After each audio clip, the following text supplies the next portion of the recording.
Hi, this is Stuart Weems, and this is part of a 5-part fundamental series to give you an introduction to some really important financial topics so that it arms you with plenty of information to make some really well-rounded decisions. And this is about tax, and specifically for most people, saving tax. And it's really important that we understand the basics with respect to how the tax system works, so that we're able to navigate it make the best decisions possible, of course. Okay, so I must warn you, the information contained in this video is very generic. Please don't act on it alone. If you need, it makes sense to get some financial legal advice or taxation advice before acting upon it. Okay, let's talk about income first. So what income attracts a tax liability? Well, there's a concept referred to as income according to ordinary concepts. And it really includes kind of 3 principles. The first one is that if you have rendered personal services, then that will, and received income in relation to rendering personal services, that will typically attract tax. Income from property or assets, so things like rent, interest, dividends, again, that will attract taxation liabilities. And the third is carrying on a business. So they're really the 3 principles or 3 categories that will attract tax liabilities. There's also something called statutory income, which means that if it doesn't meet the definition of ordinary income, based on ordinary concepts, that it is then specifically included as a tax liability, or attracts income tax liability. And that's things like capital gains tax, franking credits, redundancy payments, these sorts of things. There are special rules around those sorts of income. So if we apply it to kind of everyday life, then if you think about it, if you go and win Tats Lotto, winning Tats Lotto is not the result of personal exertion. You're not carrying on a business, and it's not the result of owning a property or an asset. And therefore it's regarded as a windfall gain and doesn't, in Australia, attract any income tax liabilities. Similarly, if you go to a local flea market and sell personal items, that is also clothing and household goods and those sorts of things. That doesn't attract tax because obviously you're not in the business of selling household goods. And when the ATO looks at whether it's a business or not, they'll think about things like repetition, how often do you do it, volume and regularity, so how much are you selling, is it organised in a business way and are you keeping records in a business way manner, and then your profit making intention. And so they're the sorts of things that the ATO is going to consider to determine whether you are running a business and therefore that income is assessable. So, of course, if you want to go and minimise the amount of tax that you pay, of course, minimising the income that you earn is one way to do that. Of course, it's not necessarily a great way to save tax is reduce your income, but just making sure that whoever's earning that income is in the lowest tax bracket, for example, can be a way of minimising tax. Now, the good parts of taxation is the tax deductions that you can claim, and there's a general provision, Section 8, subsection 1. I don't even know why I mentioned that, pretty boring, but anyway. It says that you can deduct a loss or outgoing if it's incurred in gaining or producing assessable income, unless there's a provision within the law that prevents you from deducting it. So there's got to be a connection and nexus for gaining and earning assessable income. And so if an expense isn't necessary or doesn't enhance your ability to earn an income, it's unlikely it's going to be deductible. And if that expense isn't directly related to your current income, again, it's most likely to be considered a capital expense.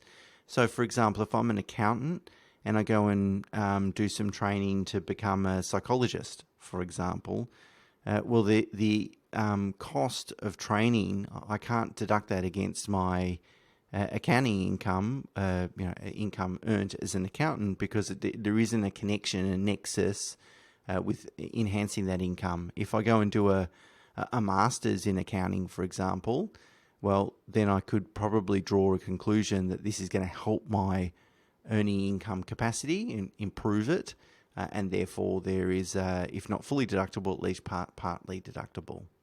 So I want to share some common deductions with you, but before I do that, there are some specific rules around certain deductions around car expenses, clothing, work from home, educational expenses, and there are a lot of occupational specific guides that are available on the ATO's website. I'll make sure I put the link in the description to this video if you want to check them out. But, to make sure that you're claiming all your deductions and that you're doing it correctly, make sure you check out some of those guides. So some common deductions can be work-related expenses. So again, anything that your employer doesn't provide you that is necessary in order to keep your job and maintain your job, that they will typically be tax deductible, especially if they don't have a personal component as well.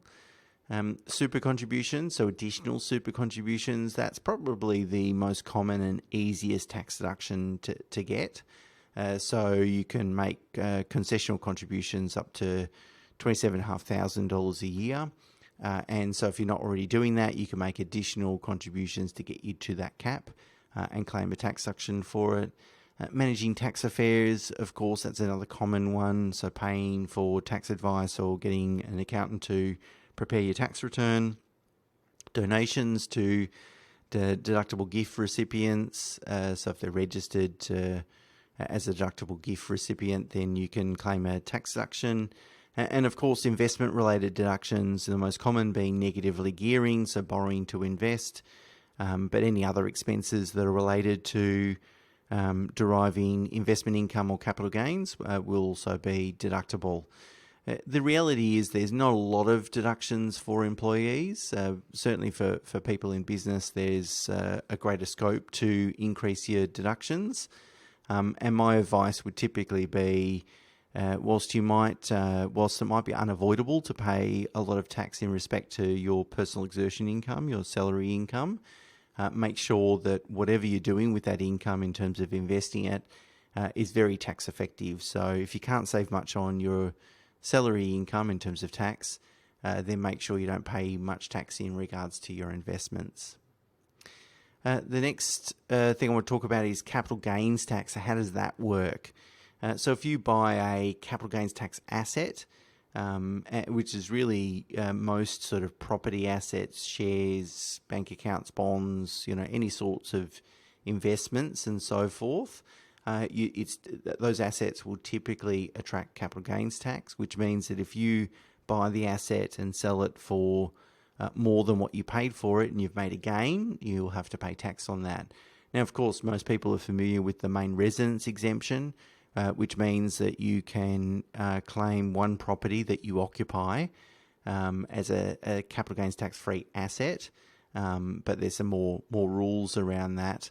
But this is really more focused at working out and estimating what a capital gains tax liability looks like. So to estimate a capital gains tax liability, you really have to work out what is the net gain, and the net gain is the difference between two amounts.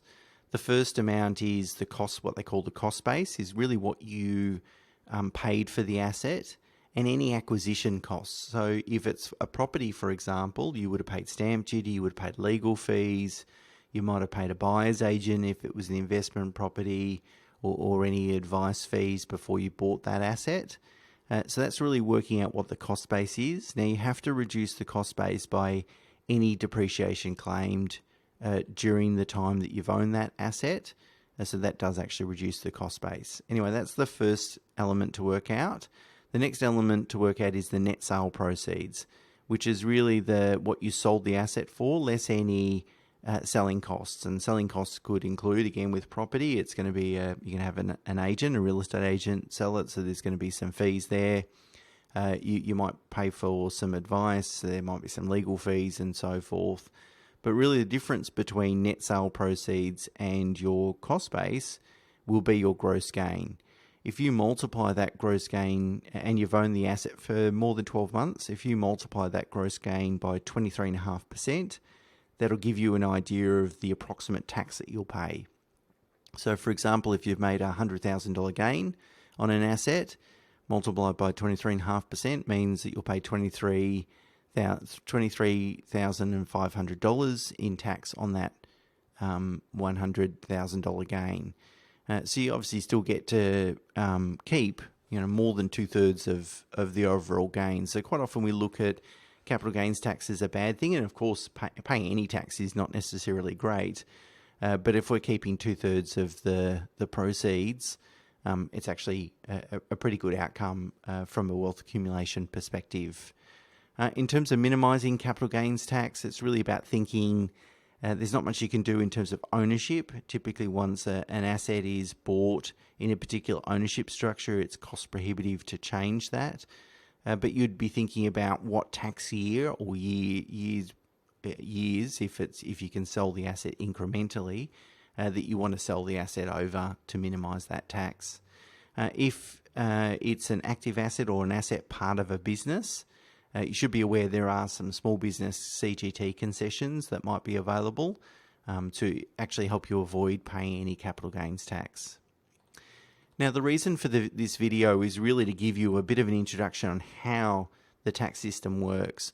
Now, of course, there's a whole bunch of rules, and we've got what is called a self-assessment system, which means that you have to prepare your tax return and you have to lodge it, but the onus is on you to prove the treatment of different income and expenses and deductions and so forth in your tax return.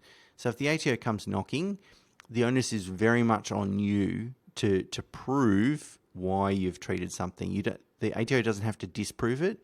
The burden of proof rests on you, the taxpayer, which then makes it very easy for them to come and deny a tax deduction, because if you can't provide the proof, they will just deny the tax deduction. That means that if you use a registered tax agent to prepare your return, just be mindful that you are accepting almost all the responsibility for that tax return.